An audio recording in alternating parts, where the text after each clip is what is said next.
Hello everyone, my name is Saurabh and welcome to future finance. और आज की video हम बात करने वाले हैं your friends are not rich. अब इस टॉपिक पे बहुत सारे क्रिएटर्स ने ऑलरेडी वीडियो बना रखी है और ये वीडियो बहुत इंपॉर्टेंट भी है ताकि आपको थोड़ा बहुत जो है इनसिक्योरिटी फील ना हो। अब ये वीडियो में ज़्यादा हम पॉइंटर्स नहीं देखेंगे, मेनली कॉन्वर्सेशन वीडियो होने वाली है। तो चलिए वीडियो को शुरू करते हैं। अब हमारे कोई ना कोई दोस्त होते हैं, चाहे आप आज कॉलेज में हैं, चाहे आप नौकरी कर रहे हैं, कॉलेज में होते हैं। तो जिन दोस्तों के पास बाइक होती है, जिनके पास लाइक कपड़े अच्छे होते हैं, जूते अच्छे होते हैं, हाँ उनसे कहीं ना कहीं तक लगता है कि यार इनके पास पैसा अच्छा खासा है और इस वजह से इनके पास गर्लफ्रेंड भी है, हमारे पास इसलिए गर्लफ्रेंड नहीं है। ऐसा कभी कभी फील होता है, मोस्टली होता है। और जो लोग नौकरी कर रहे हैं उनके लिए होता है कि यार मेरे को 50,000 मिल रहा है, उसको 50,000 मिल रहा है, फिर ये ऐसा क्यों कर रहा है, मतलब इतना है क्यों इसके पास इतना पैसा आ कहाँ जितना मेरे पास नहीं आ रहा। सेम पैसों में ये गाड़ी से आ रहा है, मैं रैपिडो करके आ रहा हूँ या ओला करके आ रहा हूँ, भाई ऐसा कैसे हो रहा है? चलिए मुझे बताइए। तो क्या है कि लोन पे गाड़ी लेना और उसकी EMI भरना, फिर रात को नींद ना आना। अब देखिए 2-3 सिनेरियोज है, मैं रियल लाइफ सिनेरियो आपको देता हूँ।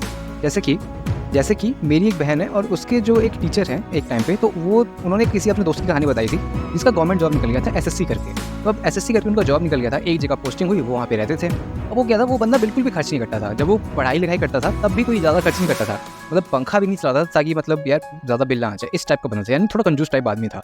जब उसकी नौकरी लग गई, सब कुछ हुआ, उसने एक घर लिया, छोटा सा सिंपल सा घर था।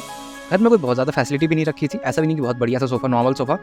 AC लगा रखा था, तो AC के लिए भाई लोगों को लगे अरे भाई AC लगा लिया, तू तो पंखा भी नहीं चलाता था। एंड उसके बाद लेकिन उसने बताया नहीं, उसने कहा कि यार मैं तो अपना सारा पैसा, उससे जब पूछा गया कि भाई तू अपना पैसा कहाँ खर्च करता है, तो हालांकि वो कंजूसी कर रहा था, लेकिन उससे पूछा कि भाई तू अपना पैसा कहाँ खर्च करता है। उसके बाद जाके उसने कहा कि भाई मैं तो घर बेच। ये था एक छोटा सा झूठ। हालांकि वो घर बेचता था, लेकिन ऐसा नहीं था कि बिल्कुल भी नहीं था। अब क्या था कि जब थोड़ा बहुत मजे किया, अब क्या है कि दोस्त आए हैं तो थोड़ा मतलब पियेंगे है ना। तो जब वो थोड़ा नशे में आया तो उसने बोला भाई आजा एक चीज़ दिखाता हूँ। उसने सबको लगा हाँ भाई आजो चलो देखते हैं। तो उसने अपने बाकी दोस्तों को बोला ये जो सामने प्लॉट दिख रहा है ना, अब वो प्लॉट लाइक अप्रॉक्सीमेटली कम से कम 200 से 250 गज का होगा अप्रॉक्सीमेटली। तो वो जो प्लॉट था उसने कहा भाई ये प्लॉट मैंने खरीद लिया है। अब वो बंदा नशे में था इसलिए उसने कुछ सच बता दिया। मतलब वो प्लॉट एक्चुअली में बड़ा भी था और वो जगह भी अच्छी थी। तो जो लोग सोच रहे हैं 1-2 साल से ये जो कमा रहा है, खर्च भी नहीं कर रहा, सारा पैसा घर कौन बेचता है, ऐसा भी नहीं है। तो उसने एक्चुअली वो प्लॉट खरीद के रखा था। और ये होता है एक समझदार माइंडसेट वाला आदमी कि भाई लोग अगर मुझे कंजूस बोले तब भी चल जाएगा, मैं अपनी नेटवर्थ बिल्ड करूँगा। अब वो जो प्लॉट है वो उसकी नेटवर्थ में से आ रहा है। अब उस प्लॉट पे उसको कुछ खर्च तो करना पड़ रहा है नहीं। अब वो प्लॉट चाहे अब उसकी वैल्यू इंक्रीज होगी। अब प्लॉट पे भी कोई ना कोई काम अगर वो करना चाहे आराम से कर लेगा, कल को घर बनाना होगा बना लेगा, कुछ भी चाहेगा वो आराम से कर लेगा। ऊपर से एप्रिसिएशन भी ठीक ठाक मिल जाएगा और ऊपर से क्या है वो कंजूसी भी कर रहा है, वो दुनिया को दिखा रहा है। अब जैसे मेरे मामा एक जगह पे किराए पे रहते थे, तो उन्होंने मेरे को एक बात बताई थी कि इनके जो मकान मालिक है ना, वो मतलब फ़ोन पे किसी से बात कर रहे थे, उनको एक प्रॉपर्टी लेनी थी और वो बनिया थे, Banias are good with money. तो वो कह रहे थे कि भाई देखो हम आपको 1 करोड़ रुपये देंगे, ठीक है, उसमें इतना कैश होगा, ठीक है, ये और मुझे देना है प्रॉपर्टी तो दो। ऐसा था, मतलब उनके पास कैश में पैसा था। अब आप लोग समझ जाओ वो कौन से है, अब ज़्यादा हम टेक्निकलिटीज़ में नहीं घुसेंगे, कैश में कह रहे थे क्यों कह रहे थे आप समझ जाओ। तो उनके पास था कैश और कहते भाई कैश में दूंगा। उससे पहले उन्होंने एक प्रॉपर्टी खरीदी थी और उसका मिठाई बांटने वो लोग आए थे, भाई मिठाई खाइए, हमने प्रॉपर्टी खरीदी उससे पहले। अब वो जिस घर में रहते थे, जब मेरे यानी कि मेरे मामा जिस घर में रहते थे, और वो 2 मंजिल का घर था, तो टोटल जो कीमत होगी घर की वो तकरीबन 50 से 60 लाख रुपए होगी। यानी कि मान लेते हैं 60 लाख रुपए घर की प्रॉपर्टी का प्राइस है।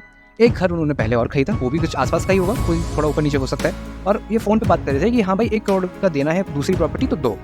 तो ये तो वो है जो हमें पता चल गया। कहीं से एक जगह हम रहते हैं, एक जगह उन्होंने मिठाई खिला दी और एक जगह भाई फ़ोन पे ऐसे बस सुन लिया, कान लगा के सुन लिया, पर सुन लिया। तो क्या है कि अब उनके पास इस हिसाब से कितना पैसा हुआ, तकरीबन 2 से 3 करोड़ रुपए हो गए उनके पास। और ये वो पैसा है जो हमें पता है, उनके पास और भी पैसा हो सकता है। अब देखो they are Banias are good with money, ठीक है, और Banias are the most successful community in the business. तो देयर इज नो ऑफेंस, कोई ऑफेंस फील नहीं करेगा। अब क्या है कि देखिए अब बनिया माइंडसेट देखिए और आपका माइंडसेट देखिए। आप देखिए आपके पापा मम्मी के पास कितना पैसा है और आपके घर की कीमत कितनी है। In most of the cases जितने लोग ये वीडियो देख रहे हैं या फिर जिनके पास खुद का घर है, उनके पास वो जो घर होगा, घर की कीमत और गाड़ी की कीमत उनकी सबसे ज़्यादा होगी, उनकी टोटल नेटवर्थ है। उनके पास जितना पैसा है उसमें घर की कीमत सबसे ज़्यादा होगी, उसके बाद गाड़ी की कीमत होगी। यही सेम मेरे केस में भी है, ऐसा नहीं कि मेरे केस में नहीं है, मेरे पापा के केस में भी है, ठीक है। लेकिन वो जो बनिया फैमिली है, बनिया ने देख रखा है कि भाई मेरे पास मान लीजिए 3 करोड़ रुपए हैं, उसमें से 50 लाख ही घर पे लगाया है, बाकी किसी और प्रॉपर्टी पे उसको किराए पे चढ़ाएंगे, उसका एप्रिसिएशन होगा अच्छा खासा हो, और बाकी अलग अलग प्रॉपर्टी में इन्वेस्ट करेंगे। लेकिन अगर मेरे पास लाइक 3 करोड़ रुपए होंगे, यानी कि मेरी फैमिली के पास, देखो भाई अब मैं आपको फाइनेंशियल एडवाइस दे रहा हूँ, इसका तो ये नहीं है कि मेरी फैमिली में हर कोई फाइनेंशियली स्मार्ट होगा।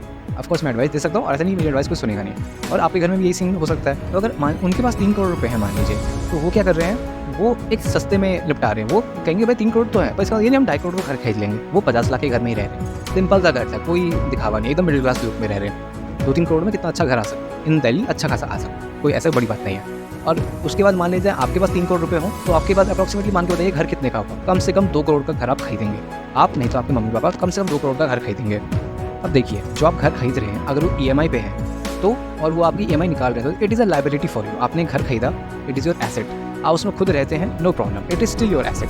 अगर वो EMI पे है और या फिर वो आपकी जेब से बहुत पैसा निकलवा रही है एक तरह से, तो it is not your asset.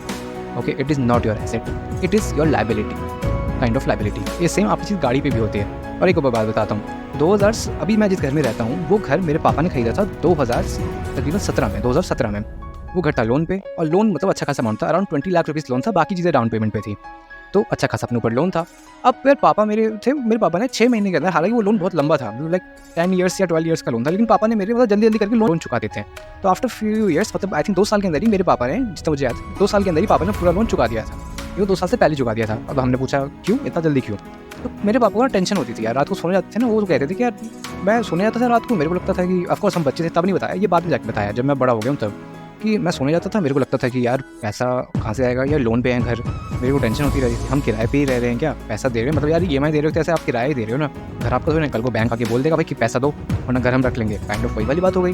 तो क्या है कि जितने लोग EMI पे रह रहे हैं ना, तो अब इसमें सिनेरियो क्या बनता है भाई, किसी और की नज़र से देखो तो इन माय केस मेरे पापा के पास घर है, इतना बड़ा घर है, बड़ा नहीं मतलब नॉर्मल 3 BHK घर है, अच्छा खासा बंदा रह रहा है। जो बंदा किराए पे रह रहा है ना, उसको देख कॉम्प्लेक्स फील होता है कि यार सही है यार, इनके पास तो घर है, हम तो फिर भी किराए पे रह रहे हैं। और जो बंदा EMI भर रहा है, यानी कि मेरे पापा EMI भर रहे हैं, अब मेरे पापा को टेंशन हो रही है कि भाई EMI कैसे होगा, इसलिए मेरे पापा ने जल्दी EMI चुका दी।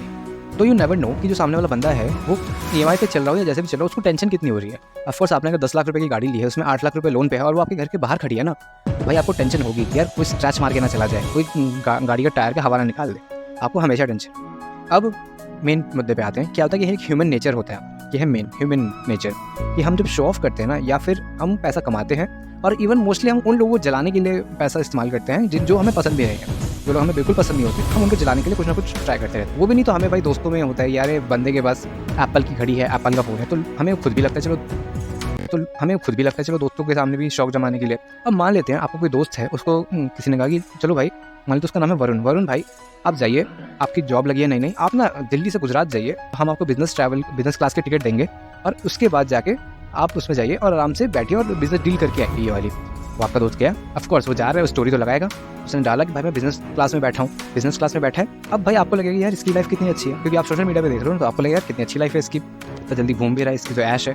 अरे भाई वो काम करने जा रहा है। अब ऑफकोर्स हर सिनेरियो ऐसा नहीं होगा, घूमने भी वो जाएगा, बट अगर वो कह दे कि भाई मैं घूमने जा रहा हूँ, तो आप क्या जाके पता करो कि भाई तू सच बोल कि घूमने जा रहा है कि नहीं जा रहा है। आपको तो ये लगेगा ना यार मैं तो यहाँ बैठ काम कर रहा हूँ, इसका सही है, वो भी काम ही करने जा रहा है, नो प्रॉब्लम, ठीक है। और एक ही पास्ट एक्सपीरियंस है। अब अगर आपके मम्मी पापा ने आपको ज़्यादा पैसे नहीं दिए, या फिर आपके मम्मी पापा ने आपको पैसे जितना हो सकता था उतना ही दिया, क्योंकि आपकी फैमिली के पास कम पैसे थे तो आपने भी नहीं मांगे, क्योंकि आप समझदार आदमी हो, तो क्या होता है कि ऑफकोर्स मेरे घर में भी ऐसे ही था, ज़्यादा पैसे होते नहीं थे। तो इन दैट केस आपको लगता है कि यार जिस दिन पैसा आएगा ना मैं मज़े करूँगा, जिस दिन पैसा आएगा मैं गाड़ी खरीदूंगा, मैं घर खरीदूंगा, मैं कपड़े खरीदूंगा, अच्छे कपड़े खरीदूंगा, मतलब कितना सही रहेगा ना जब मेरे पास पैसा आएगा। तो आपके पास जब पैसा नहीं, आप किसी को दिखाने के लिए नहीं कर रहे हो उसमें, एक तो पहला है कि आप शो ऑफ करने के लिए कर रहे हो, भाई मैंने शो ऑफ करना है, सोशल मीडिया पे डालना है। दूसरा कि भाई मेरे पास तक मिला नहीं है ना यार, मेरे पापा गरीब थे, या फिर गरीब भी नहीं थे, नॉर्मल थे, इसलिए अब मेरे पास जब पैसा आएगा ना, मैं थोड़ा पैसा अपने घर में दूंगा, थोड़ा पैसा बचा दूंगा, बाकी मैं अपने ऊपर उड़ाऊंगा, मेरे को अच्छा लगता है इसलिए।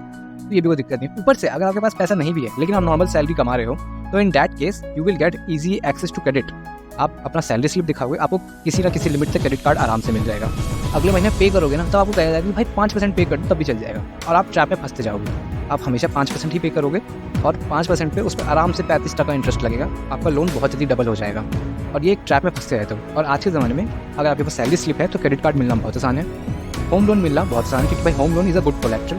कार लोन मिलना उसके बाद उस हद तक काफ़ी आसान है, क्योंकि भाई आपकी एक अच्छी खासी कोलेट्रल है। अगर आपके पास कोलेट्रल होती है तो लोन मिलना मोस्टली आसान होता है। क्रेडिट कार्ड बहुत आसान है, होम लोन मिलना बहुत आसान है, उसके बाद कार लोन मिलना एक तीसरे नंबर पे आसान है। तो क्या है कि हमारे पास क्रेडिट का भी ऑप्शन बहुत अच्छे से मिलने लग गया है। इट्स आउट नेटवर्थ, कि आपके पास नेटवर्थ कितनी है। ये मान लीजिए अब 2 दोस्त हैं, पहला दोस्त है जिसको 50,000 रुपये की सैलरी मिलती है, दूसरा दोस्त उसको 50,000 की सैलरी मिलती है। 25,000 में दोनों का महीने का खर्चा पूरा हो जाता है, बचता है 25,000 अलग से। अब जब 25,000 रुपये अलग से बच रहा है ना, पहला वाला दोस्त म्यूचुअल फंड्स में इन्वेस्ट करता है, अच्छी एसेट क्लास में इन्वेस्ट करता है। दूसरा दोस्त जो होता है तो या तो उसे उड़ा देता है, या तो मान लेते हैं चलो भाई इन्वेस्ट करना तो एक गाड़ी ले लेते हैं। गाड़ी is a depreciating asset, car is a depreciating asset, वो कभी भी आपको पैसा बना के नहीं देती है। और भाई आप जो गाड़ी, कितने लोग हैं जो गाड़ी खरीदते हैं ताकि भाई हम टैक्सी चलवा सकें, नहीं ना, बहुत कम लोग होते हैं जिनको एक्चुअली में टैक्सी का ही काम करना होता है। गाड़ी लोग अपने लिए खरीदते हैं, उसके बाद गाड़ी को मेंटेन करने का भी खर्चा अलग से। एंड मैं सिनेरियो देता हूँ, आप अपने घर में आपके पास गाड़ी है या आपके किसी के भी पास गाड़ी है, आप उनसे जाके पूछना कि भाई एक बात बताओ, आप जितना खर्चा पूरे साल में गाड़ी पे करते हो अपनी गाड़ी पे, अगर उतना खर्चे में, उतना टोटल में अगर आप ओला से जाओ या रैपिडो से जाओ या किसी से ऑफिस जाओ, वो आपको सस्ता पड़ेगा या कैसे पड़ेगा? आप मतलब टैक्सी से ऑफिस जा रहे हो वो आपको ज़्यादा कॉस्टली पड़ेगा, या फिर आप अपनी गाड़ी जा रहे हो वो ज़्यादा पड़ेगा? In most of the cases कि आजकल की जो गाड़ियाँ हैं उनको मेंटेन करने का खर्चा भी बहुत आता है, तो सिर्फ मेंटेन करने के खर्चे पे, गाड़ी खरीदने की बात अभी हम नहीं कर रहे और ना ही EMI की बात कर रहे हैं। तो जो लोग रैपिडो ओला से जा रहे हैं या उबर से जा रहे हैं वो बोलेंगे कि भाई हमारा जो खर्चा है वो कम आता है, ठीक है, वर्सेस जिनके पास गाड़ी है उनका खर्चा एक्चुअली मेंटेन करने का ज़्यादा आता है, क्योंकि गाड़ी को मेंटेन करना, पेट्रोल भरवाना, उसको साफ सफाई करना, सर्विसिंग करना, इसमें अच्छा खासा पैसा लगता है। आपके पास गाड़ी है, आपको पता है, आपके अपने पापा से पूछो, अपने भाई से पूछो, जिससे पूछना पूछो, वो पूरा खर्चा जितना साल में करते हैं उससे कम में वो ओला उबर से चले जाएंगे। ओके, बट जो गाड़ी में जो बंदा आ रहा है, तो ठीक है, अब जो ऑफिस में आता हो ना, तो गाड़ी में जो बंदा आ रहा है उसको लगता है भाई ये तो गाड़ी में आ रहा है यार, 10-20 लाख की गाड़ी में आ रहा है, बट भाई वो EMI कैसे पे कर रहा है वो उसको पता है, उसको टेंशन नहीं है। ऊपर से गाड़ी इज अ डेप्रिशिएटिंग एसेट। तो ये तो डेप्रिशिएटिंग एसेट का एग्जांपल था। अब अगर घर लेते हैं, और घर can also be a liability, अगर वो आपकी जेब से पैसा निकलवा रही है, आपने घर लिया, आप उसमें खुद रहते हो, नो प्रॉब्लम, और अगर वो आपकी जेब से पैसा निकलवा रही है, वो आप सिर्फ EMI पे करते जा रहे हो, तो एक तरह से वो लायबिलिटी है। ऑफकोर्स घर की वैल्यू भी बढ़ेगी, बट आपने अच्छा खासा EMI पे किया होगा। अगर डाउन पेमेंट पे घर है तो एक बार के लिए कह सकते हैं, बट डाउन पेमेंट के लिए भी इतना अच्छा नहीं है। तो यू हैव टू अंडरस्टैंड, जो चीज़ आपकी जेब से पैसा निकलवा रही है वो है आपकी लायबिलिटी, जो चीज़ आपकी जेब में पैसा डाल रही है वो है एसेट।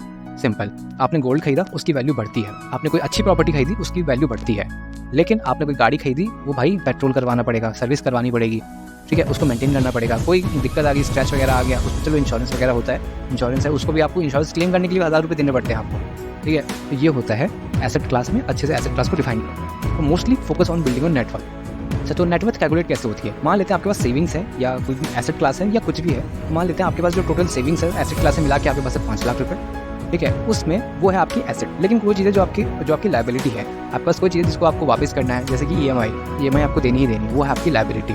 और ऊपर से जो आपकी सैलरी है that can be your asset. तो अब नेटवर्क बिल्ड करने पर फोकस करो, focus on building your network. आपका जो जॉब है वो आपको 50,000 रुपये ला के दे रहा है, वो है आपका एसेट। ऊपर से आपकी जो लायबिलिटी है, यानी आपकी गाड़ी है, वो आपकी 10,000 रुपये जेब से निकलवा रही है, वो आपकी लायबिलिटी, यानी 50,000 माइनस में 10,000, यानी कि आप जो महीने का एक्चुअली कितना कमा रहे हो 40,000। प्लस में आपके पास जो एसेट है वो मान लेते हैं अगर 5 लाख रुपए की है, तो जो 5 लाख है उस पर आपको हर साल 10% का इंटरेस्ट मिल रहा है, घुमा फिरा के 10% अगर आप एक्स्ट्रा कमा रहे हो, तो इन दैट केस वो 10,000 रुपये आपकी क्या बनेगी, वो आपकी नेट वर्थ बनेगी, वो आपकी ऐड हो जाएगी, यानी कि 10,000 रुपये और प्लस कर दो। तो ये होते हैं कैसे नेटवर्थ पे फोकस करना। नेटवर्थ यानी कि आपकी एसेट माइनस लायबिलिटी, सिंपल, और कुछ भी नहीं होता। और एसेट के एग्जांपल क्या हो सकते हैं? स्टॉक, गोल्ड, जॉब, आपकी जॉब भी हो सकती है, और रेंटल डील ये भी हो सकती है, नो प्रॉब्लम। लेकिन लायबिलिटी जैसे कि कैश एट बैंक, अरे एक सेकंड, बैंक में पैसा डाल रखे वो मेरी लायबिलिटी है भाई, इन्फ्लेशन है 6%, 100 रुपये डालोगे, अगले साल 6 रुपये उस पर से कम मान के चलो, क्योंकि आज जो चीज़ मिल रही है वो अगले साल 106 रुपये की मिलेगी। ऊपर से आपका हाउस अगर आपको मेंटेन करने में बहुत खर्चा लग रहा है तो, और अच्छी बात है, मेक श्योर आपकी एजुकेशन जो आप आज पढ़ रहे हैं वो आप इतने अच्छे से इन्हेंस करें ताकि आपकी सैलरी बढ़ जाए। मैं एक नॉर्मल BBA करने वाला बंदा हूँ, मेरे को अगर जॉब चाहिए तो अगर नॉर्मल जॉब बोलूँ 20,000, 25,000, 50,000 रुपये की मिल जाएगी। बट मैं अगर ऐसे कोर्सेज करूँ जो मुझे अच्छी चीज़ सिखा रही है, मान लीजिए शॉर्ट टर्म कोर्स करता हूँ 5,000, 10,000 रुपये की, और उससे मेरी सैलरी बढ़ जाती है 1 लाख रुपये तक, तो ये एक बहुत अच्छा सिनेरियो बनता है और उसमें मैं बहुत अच्छा पैसा कमा सकता हूँ। Focus on building asset and focus on decreasing liability. I hope you got the point. और क्रेडिट कार्ड को, लोन को और दूसरों से कंपेयर करना, खुद को दूसरों से कंपेयर करना इग्नोर करो, मोस्ट इंपॉर्टेंट। आई होप आपको ये वीडियो पसंद आई होगी। हम मिलते हैं अगली वीडियो में। Saurabh Jha signing off future finance.